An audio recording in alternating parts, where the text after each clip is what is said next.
Indie animation is popular. It's been on YouTube since pretty much the creation of the platform, but in recent years has gotten a lot more popular thanks to channels like Glitch Productions. In 2019, Glitch started their first show, Medarunner, which had 3 total seasons with 26 episodes and lasted for about 3 years. In 2021, they started Murder Drones, which also lasted 3 years. And Murder Drones has a total of 8 episodes.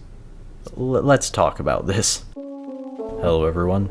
By now I'm sure you've heard of indie animation, in fact you've probably even watched some of it, but as you probably know, most indie shows are not particularly long. Obviously there's a couple exceptions to that, but even the most popular indie show, The Amazing Digital Circus, is only gonna have 9 total episodes with 1 season. Sure, the episodes are normally pretty long, being around 25 to 30 minutes, but another thing about indie animation is even for the shows that make it past 1 episode, you only get 1 episode every few months at best. Obviously, you know, if you're patient enough, it's not that big of a deal, and plus it gives you some extra time to get invested and learn about the lore, I guess, but for some people that's gonna be a turn away because you're waiting 3 years for like 8 20-minute episodes. How a lot of shows on streaming services do it is they'll just release like 1 whole season all at once. That way people can watch a decent amount of it without having to wait to see if they're gonna like it or not. Now obviously when it comes to indie animation, one of the main reasons a lot of the shows are pretty short is because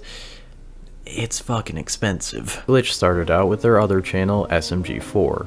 Rest in peace. But that channel had been very successful for them, especially around 2019, and Medarunner was released around the middle of 2019, so they already had some money they could use to throw at some of their big projects. The reason why shows like Medarunner could afford to make more episodes is because, well, definitely still expensive, the animation definitely wouldn't have been as expensive as some of their more modern shows, but most people who try and want to make an indie show are probably starting with just about nothing. Obviously from the writer's perspective of these shows, they know they can probably only do so much. Unless the shows are like crazy successful, they probably won't be able to produce like 10 seasons of it, you know? But even setting aside indie animation for a second, media in general seems to just be getting shorter. I feel like I'm seeing a lot more shows starting to take the 1 season approach, you know? Now I could try and pretend to be really smart here by like going into facts of why this could be. The only thing I can really think of is people's attention spans are getting shorter and we're probably getting dumber. I'm not gonna act like I know any reasons for why,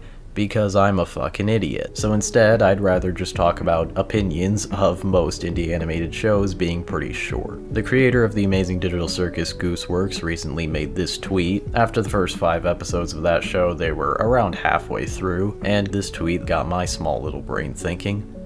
Small little mean the same thing, dumbass. If that's not proof, I don't know what is. Anyway, she said, a lot of people tell me that 4 episodes isn't enough time to wrap up the story, but that's like 2.5 hours of content. That's like a whole Pirates of the Caribbean movie. You know how much shit you can fit into a Pirate of Caribbean? The runtime of Digital Circus was already at about 2.5 hours at this point, so with another 2.5 hours from the last 4 episodes, it means we're in for around a 4.5 to 5 hour long series total. That's enough time to produce at least 2 pretty solid movies, like maybe even 3 to be honest. And yeah, obviously there is a lot of content you can fit in that time. The thing is, a lot of people have different views on this because some people don't mind if a series is on the shorter side, whereas some people only really like to focus on multiple season shows. And I mean, I can get it either way. Obviously a longer series gives you more time to get invested, and a shorter series you can probably binge in just like a few hours or just watch it every now and then when you have a free 30 minutes or so. There is no objective answer of which one you should enjoy more or which one you should watch more. Watch whatever you want, unless it's YouTube Kids content farms. Don't watch that. Now, making an indie show,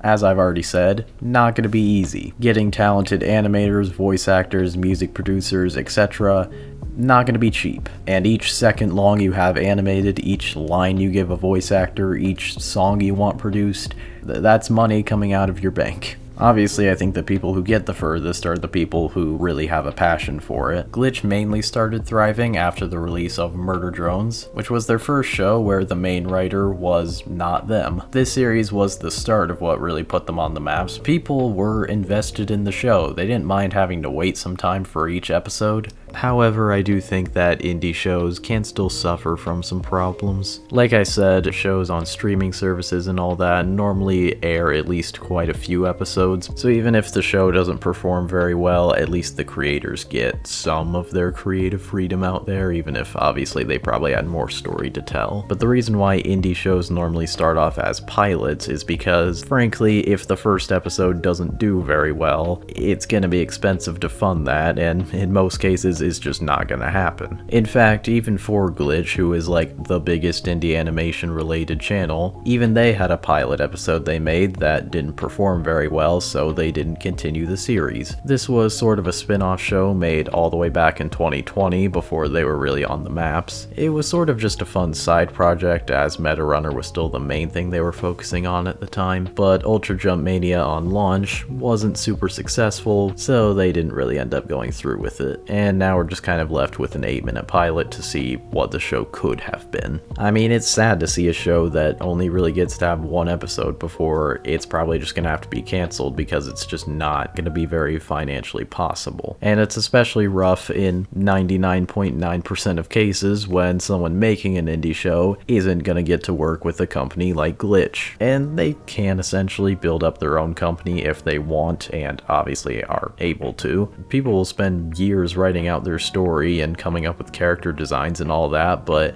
it's hard to make the thing actually happen. But without a doubt, one of the beauties of indie is the creative freedom. Your series doesn't have to meet certain requirements. It doesn't have to be what a large audience is looking for. It can just be what you want, even if that's not like anything incredible.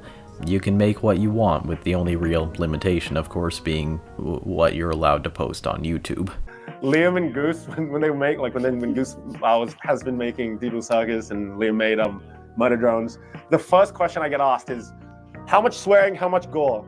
And I'm like, so our videos don't get taken off of YouTube. That's how much. So even though indie shows most of the time end up being on the shorter side, at least you have a lot of creative freedom. You can just make it your series and not have to worry about what other people want you to make it. You're allowed to have gay characters without Disney and their AI animation shoving it up your ass anyway. So I guess to answer the question, is indie animation short? Most of the time, yes, but I would not call it too short. The thing is, just because your show has 500 episodes, that doesn't automatically mean all 500 of those are good. Sure, with a longer show you'll have a lot more content there, therefore you could get much more invested, but you're only going to get invested if the series is actually good. In a lot of cases, indie shows are more condensed shows. I don't want to make people scared of starting their own indie show. I say if you have the passion for it, do it, go for it. It's not always going to be sunshine and rainbows, but when is it ever going to be? Life is fucking hard, okay? Well, anyway, I'm interested to read some comments on what you guys think of this matter. Do you not care about a lot of the shows being a bit shorter, or do you only want to watch long series? Feel free to let me know. Thanks for watching.